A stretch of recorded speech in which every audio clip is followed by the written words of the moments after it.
Hello friends, मैं हूँ श्वेता और आपका स्वागत है मेरे चैनल एलिट नर्सिंग में। आज का जो हमारा टॉपिक है स्टैटिस्टिकल पैकेज एंड एप्लीकेशन। तो ये जो पॉइंट है ये एग्जाम पॉइंट ऑफ व्यू से बहुत ही इंपॉर्टेंट है, क्योंकि मैंने प्रीवियस ईयर के क्वेश्चन पेपर उठा के देखे तो उसमें ये क्वेश्चन जो 5 मार्क्स में शॉर्ट नोट्स में आया हुआ है। तो चलिए स्टार्ट करते हैं। So statistical package and application. Traditionally in the field of healthcare, biostatics data has been handled manually. तो हम सबको पता है कि ट्रेडिशनली क्या था, कंप्यूटर का एडवेंट तो हुआ नहीं था, तो जो भी डेटा था वो मैनुअली हैंडल किया जाता था। It involve laborious work, needing lots of paper work, बहुत सारा पेपर वर्क की ज़रूरत पड़ती थी। और जो टास्क था वो बहुत ही लेंदी था, मतलब बहुत ज़्यादा मेहनत लगती थी इसमें। The result often become available too late and contain different type of errors. Obviously चूँकि हम मैनुअली हैंडल कर रहे थे तो उसमें ह्यूमन एरर होने के चांसेस ज़्यादा होते थे। तो और रिजल्ट भी हमको बहुत ही मतलब लॉन्ग टाइम लग जाता था, इसलिए जो रिजल्ट था वो बहुत लेट था। The advent of computer and their popularity in almost every sphere of life have significantly change the way biostatistics is now applied to health sciences. तो हमने देखा जब कंप्यूटर का एडवेंट हो गया तो कंप्यूटर पॉपुलर भी हो गया, क्योंकि कंप्यूटर बहुत यूजफुल है, हम सब जानते हैं। उसके बाद उसका कंप्यूटर का जो हम बोलते हैं अफेक्ट है हमारे एवरी स्फीयर ऑफ लाइफ पे पड़ा है। और और कंप्यूटर में डिफरेंट एप्लीकेशंस हैं जो कि हम बायोस्टैट में यूज करते हैं। और जितने भी हमारे टेस्ट हैं, चाहे वो टी टेस्ट हो, एनएबो टेस्ट हो, ये डिफरेंट टेस्ट हम बहुत ही ईजिली कंप्यूटर की मदद से या बहुत जो एप्लीकेशंस हैं उनकी मदद से ईजिली कैलकुलेट कर सकते हैं। Next, it make the data analysis and storage easier, faster and errorless. अब कंप्यूटर की वजह से जो भी हमारा डेटा एनालिसिस है हम उसको ईजिली कर सकते हैं। स्टोरेज हमारा ईजियर हो गया है, फास्टर हो गया है और एररलेस हो गया है। However the use of computer in statistics has its share of disadvantage as well. कोई भी चीज़ है उसके एडवांटेज हैं तो उसके डिसएडवांटेज भी हैं, हम सबको पता है।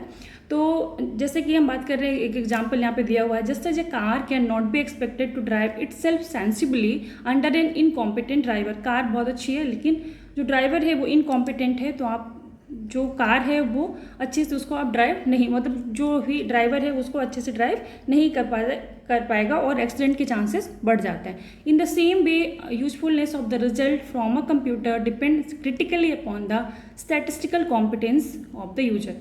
अगर जो स्टैटिस्टिशियन है या जो कंप्यूटर यूज कर रहा है, अगर उसको स्टैटिकल जो एप्लीकेशन है उसका नॉलेज नहीं है तो उसमें भी एरर के चांसेस बढ़ जाएंगे।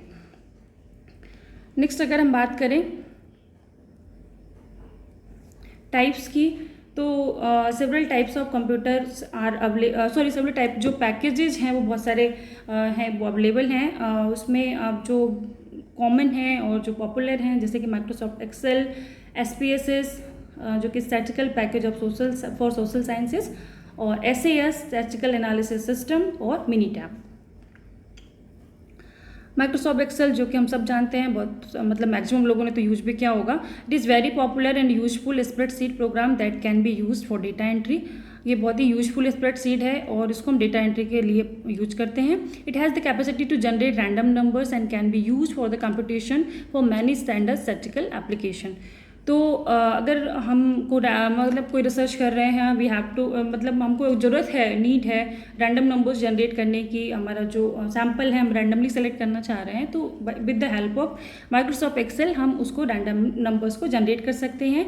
और जो भी चाहे बेसिक कोई कैलकुलेशन लाइक समेशन हो गया, मल्टीप्लिकेशन हो गया, इससे और स्टैंडर्ड जो स्टैटिस्टिकल एप्लीकेशन है वो भी हम माइक्रोसॉफ्ट एक्सेल की मदद से ईजिली कर सकते हैं। नेक्स्ट हम बात करें computation of mean, range, standard deviation, ये भी हम माइक्रोसॉफ्ट एक्सेल में कर सकते हैं।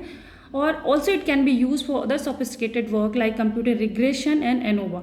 रिग्रेशन में हम क्या करते हैं, relationship between the dependent variable और इंडिपेंडेंट वेरिएबल हम रिलेशनशिप इस्टेब्लिश करते हैं, देखते हैं। और ANOVA is the analysis of variance. इसमें अगर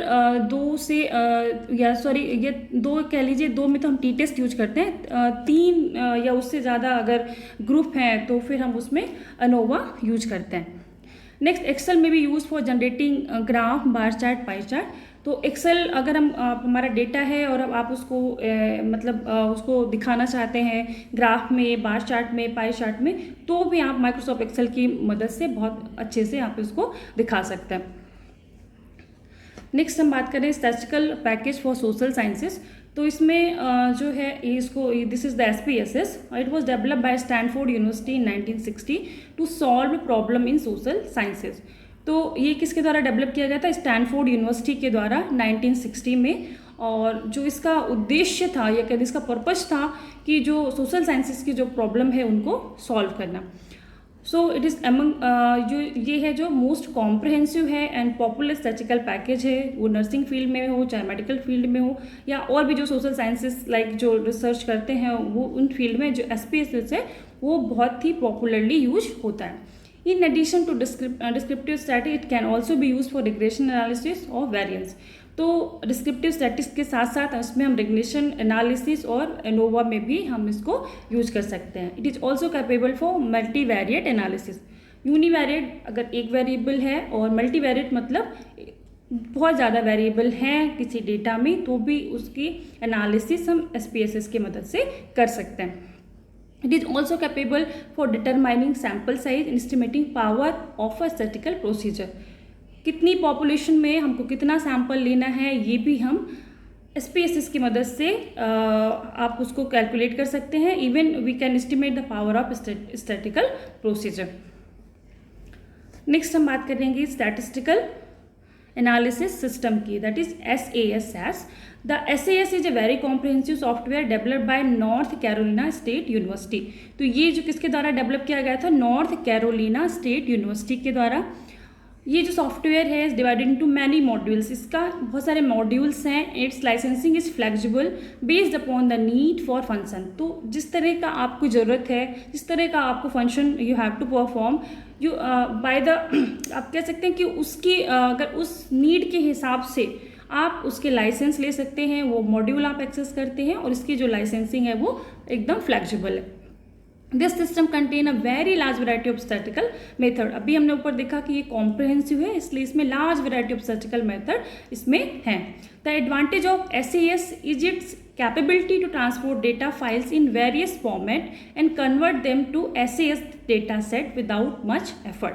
तो एडवांटेज क्या है SAS का कि इसकी जो कैपेबिलिटी है, जो डिफरेंट जो डेटा फाइल्स हैं किसी भी फॉर्मेट में हो, चाहे वो जैसे कि हम PDF फॉर्मेट हो गया या फोटो वाला JPG फॉर्मेट हो गया, और भी जो फॉर्मेट हैं उस फॉर्मेट को से ये फाइल को ट्रांसपोर्ट कर सकती है और उसको कन्वर्ट कर सकती है SAS डेटा सेट में विदाउट मच एफर्ट। नेक्स्ट है हमारा मिनी टैब।